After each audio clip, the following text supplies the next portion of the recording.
is a bridal hair and makeup transformation. Hello my beautiful popping queen, how are you doing? I hope you're doing great.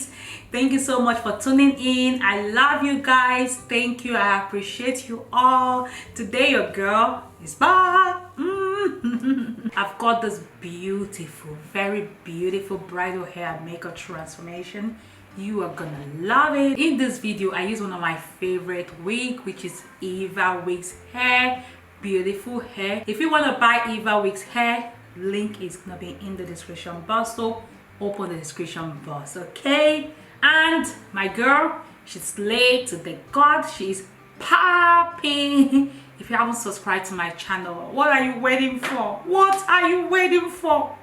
Support your girl, subscribe, and also turn on your notifications so you get notified when I upload a new popping video. Love you guys. Enjoy. Bye. Mwah.